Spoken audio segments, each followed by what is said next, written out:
Galcad Media News.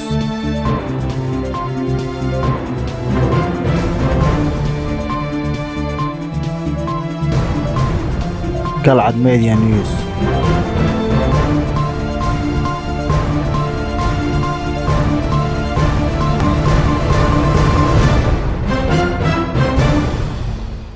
bismillaahi raxmaani raxiim kulan wacan oo wanaagsan ku soo dhowaada daawadayaal warka Galcad Media qodobada ku daawo doontaan waxa ugu dooroon Sheekh Shariif Ali Mahdi iyo Xashan Sheekh Maxamuud oo kulan xasaasi ah magaalada Muqdisho ku yeeshay dowladda Soomaaliya oo sheegtay in Ciise Tarabuun uu yahay muwaadin Soomaaliyeed iyadana ay xabsiga ka sii deysay hogaamiyihii amniyaadka magaalada Muqdisho Ciise Tarabuun oo la ogaaday sida uu ka dhoofay garoonka Aadan Cadde al-shabaab oo soo bandhigay magaca iyo qabiilka uu ka dhashay ninkii waday gaarigii maalmo ka hor qaraxa waday lagu weeraray xirada Ceelsaliini mas'uuliyiin xilal kala duwan ka ayaa maamulka Jubbaland oo magaalada Muqdisho ku xayiran xildhibaanada waqti uu ka dhamaaday Galmudug oo sheegay inay magacaabayaan guddiga badbaadada maamulka Galmudug xoutiyiinta dalka Yemen oo soo bandhigay muuqaalo ay ka duubeen ciidankii ugu badnaa ay ka qafaasheen Sacuudiga iyo gaadiid uu leeyahay wiil oo dhalay madaxweynaha Equatorial Guinea oo la xaraashiyo hagaag haddii aad nagu cusub tahay fadlan daawadii subscribe channelkan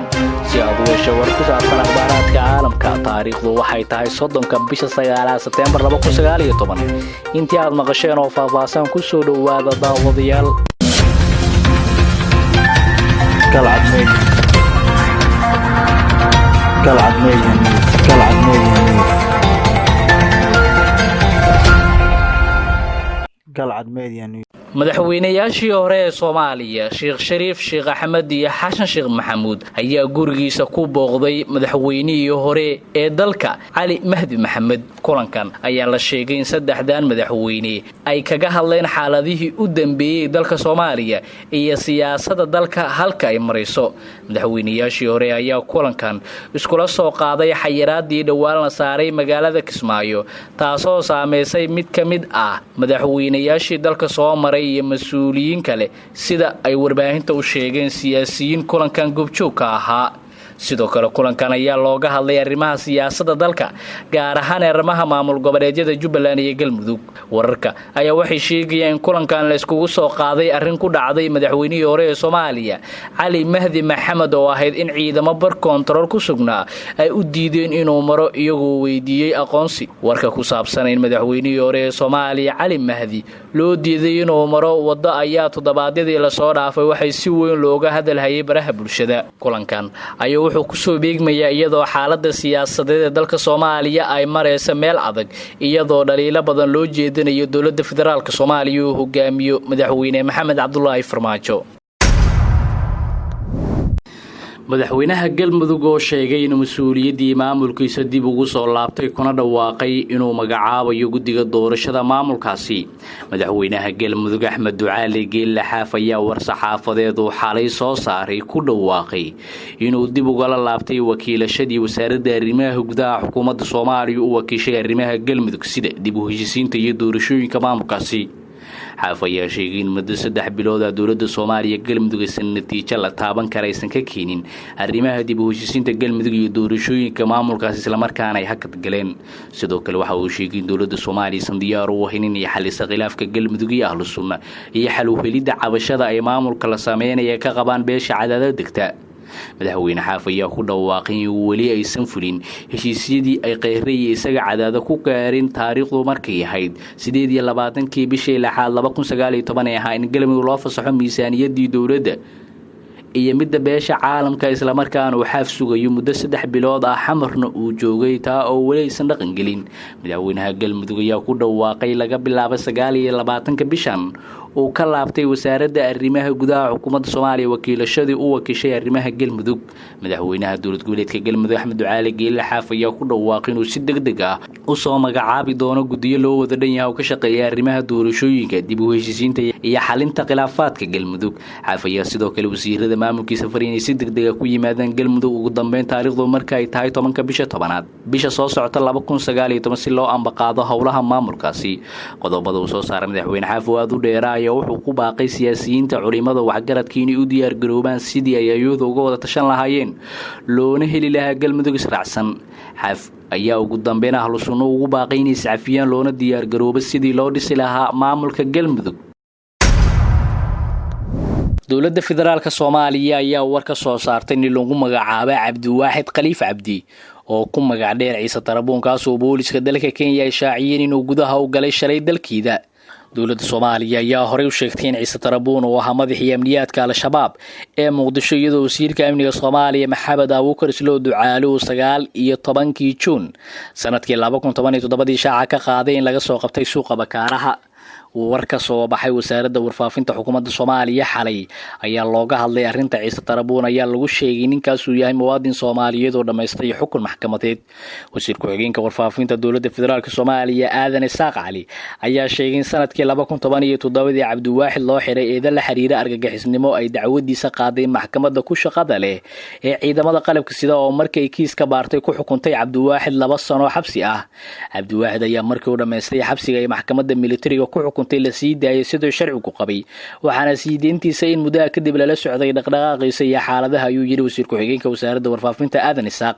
dowladda Soomaaliya waxay si cad u muujinaysaa in Cabdiwaaxid uu yahay muwaadin maray xukun ciqaabeed xabsi 2 sano ah oo ay ku xukuntay maxkamadda militariga Soomaaliya ayaa lagu yiri war ka soo baxay dowladda Soomaaliya.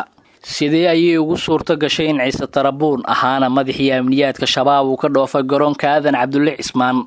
ila wareedyo lagu kalsoo yahay ayaa inoo sheegay in Ciise Tarabuun uu garoonka diyaaradaha Aadan Cabdulle Cismaan ee magaalada Muqdisho ka dhoofay 24 bishan oo ahayd Talaadadii waliba iyadoo dowladda Soomaaliya ay og tahay. xogaan helnay ayaa sheegaysa in Ciise Tarabuun ay dowladda Soomaaliya sii deysay kadib markii sida lagu waayay wax cadeema ah oo la xiriirinayo inuu ka tirsanaa kooxda Shabaab.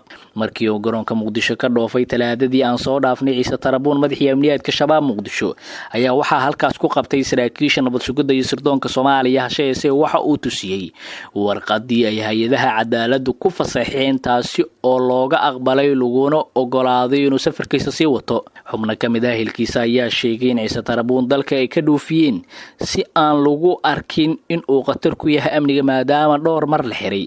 Ciise ayaa la sheegay in sidaan oo kale mar ay u xirtay dowladda kadibna la sii daayay. si kastaba sii deynta Ciise ayaa abuuraysa su'aalo yaab leh oo ah sidee nin dowladdu ay ku sheegtay in darajadiisu ahayd madaxa sirdoonka Shabaab ee Muqdisho lagu weyn karaa xitaa inuu xubin ka ahaa kooxdaas. sidee sirdoon sidaan u qaldan iskugu haleyn kartaa dowladdu? waa su'aalo jawaabteeda laga sugayo dowladda Soomaaliya.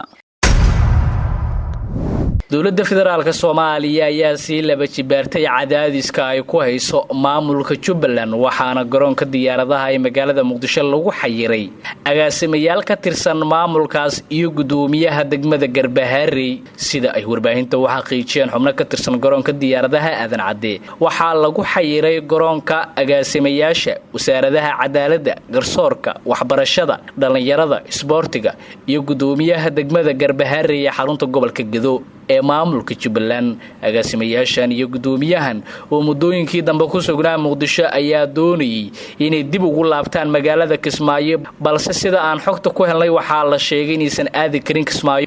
diyaaradda ay raaci lahaayeen mas'uuliyiintan ayaa ka tagtay waxaana si cad loogu sheegay inaysan u safri karin magaalada Kismaayo waxayna arrintaani qayb ka tahay cadaadiska lagu hayo maamulka Axmed Madoobe oo Kismaayo ku qabsaday doorasho ay Soomaali ka ahayn dowladda dhexe. cadaadiska lagu hayo Jubbaland ayaa sii badanaya tan iyo markii 31 Agoosto 2019 garoonka Muqdisho lagu xiray wasiirkii amniga Jubbaland Cabdirashiid Janan kaasoo lagu eedeeyay inuu galay dambiye karana bini'aadanimada. dhawaan ayay markii dowladda Soomaaliya ay joojisay lamaan duulimaadyadii tagi jiray magaalada Kismaayo inkastoo maalin ka hor dib loo fasaxay waxaana taasi ka horeysay xayiraad la saaray diyaaradihii tooska u tagi jiray Kismaayo oo lagu qasbay inay soo maraan Muqdisho.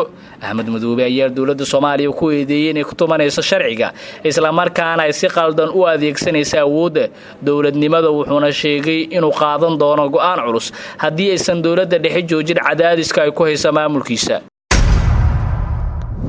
madaxweynaha maamulka Koonfur Galbeed Soomaaliya Cabdicasiis Xasan Maxamed Laftigareen ayaa wareegto uu soo saaray waxa uu ku magacaabay garsoorka guud ee maamulka Koonfur Galbeed.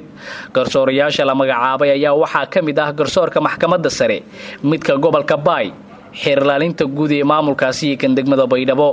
magacaabistan ayaa waxay ka dambeysay kadib markii dhawaan uu booqday magaalada Baydhabo xarunta ku meel gaarka ah ee maamulka Koonfur Galbeed Soomaaliya gudoomiyaha maxkamadda sare ee dalka Baashe Yuusuf Axmed. Dikreeto ka soo baxday madaxweynaha Koonfur Galbeed ayaa waxaa lagu magacaabay garsoorayaasha maxkamadda sare waxaana loo magacaabay 3 xubnood oo kala ah Sheekh Mayow Xuseen Muuse, Sheekh Umar Maxamed Abiib, Yuusuf Saciid Sheekh Cabdiraxmaan. sidoo kale maxkamadda racfaanka gobolka Baay ayaa waxaa loo magacaabay 3 xubnood: Umar Maxamed Nuur gudoomiyaha maxkamadda racfaanka gobolka Baay, Cabdulqaadir Cali Maxamed garsoore maxkamadeed, Mustafa Cali Isxaaq garsoore maxkamadeed. sidoo kale madaxweynaha Koonfur Galbeed ayaa maxkamadda gobolka Baay u magacaabay Maxamed Cabdi Yuusuf gudoomiyaha maxkamadda, Sheekh Maxamed Aadan, Yuusuf Maxamed, Axmed Sheekh Nuur. madaxweynaha Koonfur Galbeed ayaa sidoo kale xeerlaaliyaha maamulka Koonfur Galbeed Soomaaliya waxa uu u magacaabay Maxamed Sheekh Macalin Cabdiyow. Al-Shabaab ayaa shaaciyay magaca iyo qabiilka ninkii fuliyay weerarkii Ceelsaliini. kooxda Al-Shabaab ee ka dagaalanta gudaha Soomaaliya iyo qaar ka tirsan wadamada Geeska Afrika ayaa soo bandhigtay magaca iyo beesha uu ka soo jeeday ninkii fuliyay weerarka ay kooxda dhawaan ku qaaday saldhigga ciidamada dawladda gaar ahaan kuwa militariga ku leeyihiin deegaanka Ceelsaliini. idaacadda Andalus oo ku hadasha afka Shabaab ayaa faafisay wareysi laga duubay ninkan weerarka isqarxinta ah ku daahfuray weerarkii lagu qaaday saldhigga ciidamada dawladda ee deegaanka Ceelsaliini. wareysigu waa mid aad u dheer isla markaana uu dagaalyahankan kaga hadlayay xaaladii uu soo maray intuu Shabaab ka tirsanaa iyo dardaaran uu sheegay inuu u reebay dadka ka dambeeya ayuu ku sheegay magaciisa inuu yahay Abshir Yuusuf Cali oo Shabaab dhexdiisa looga yaqaan Salaaxudiin. waxa uu sheegay inuu ka soo jeedo beesha shanta caleemood sidoo kalena wuxuu cusay inuu ku dhashay degmada Wallaweyn ee gobolka Shabeellada Hoose. kooxda Al-Shabaab ayaa hore u soo bandhigtay sawirrada dagaalka ay ku qaaday Ceelsaliini waxaana ay sheegtay inay ku dishay ciidamo badan oo ka tirsan dawladda Soomaaliya. dawladda Soomaaliya ayaa iyadana sheegtay inay iska difaacday weerarkaas isla markaana ay dishay tiro badan oo ka tirsan Al-Shabaab. gaadiiduu leeyahay wiil oo dhalay madaxweynaha Equatorial Guinea oo la xaraashayo. dawladda Switzerland ayaa xaraashaysa in ka badan 20 gawaari nooca raaxada ah uu leeyahay wiil oo dhalay madaxweynaha dal ku yaala galbeedka qaaradda Afrika Equatorial Guinea. warka soo baxay garsoorka dalka Switzerland ayaa lagu sheegay in gaadiidkan oo markoodii hore sharci darro lagu iibiyay hadda la beecinayo iyadoo la xaraashayo waxaana gaadiidkan oo tirahaan gaarayaan 25 gawaari. qiimaha gaadiidkan oo nooca qaaliga ah waxaa lagu qiyaasay ku dhawaad $20 milyan sida mas'uuliyiinta dawladda Switzerland sheegeen. Equatorial Guinea oo ku yaala galbeedka qaaradda Afrika ayaa dadkiisa waxaa lagu qiyaasaa 2 milyan oo ruux waxaana lagu tilmaamaa wadamada uu la degay musuqmaasuqa. wiilkan iyo aabiis ayaa dalkaas maamulayay muddo ku dhow 40 sano. ugu dambeyntii Xuutiyiinta Yemen ayaa sheegtay in boqolaal askari oo nool oo Sacuudiga ay ka qafaasheen. muuqaal lagu baahiyay telefishin ay leeyihiin kooxda Xuutiyiinta Yemen oo Al-Masaarih la yiraahdo ayaa kooxda ku sheegatay in qasaare xoog leh u geysatay ciidamada Sacuudiga kadib dagaal saacado badan qaato oo ka dhacay gobolka Najraan la yiraahdo. afhayeen waaday Xuutiyiinta oo la yiraahday Yaxya Siraaji ayaa sheegay in nolosha ku qabteen ilaa 500 oo askari oo Sacuudiyaan ah isla markaana ay dileen 200 oo kale sidoo uu sheegay. afhayeenku waxa uu sheegay in dagaalku uu socday muddo 72 saacadood ah in askarta qaarna isdhiibeen qaarna iyagoo dagaalamaya la qabtay inay ka qayb qaateen diyaaradahooda duuliye la'aanta ah. muuqaalada lagu baahiyay TV-ga Al-Masaarih waxaa ka muuqanaya meydadka askar labisan dharka ciidanka Sacuudiga iyo gaadiid dagaal oo gubanaya. dawladda Sacuudiga wali kama hadal warkaan ay Xuutiyiintu Yemen sheegeen. daawadayaal waa nagiinta warkii aad kala socoteen Galcad Media. haddii aad nagu cusub tahay fadlan daawaday subscribe channelkan si aad u hesho war ku saabsan akhbaaraadka caalamka. Galcad Media. Galcad Media News. Galcad Media News. Galcad Media News.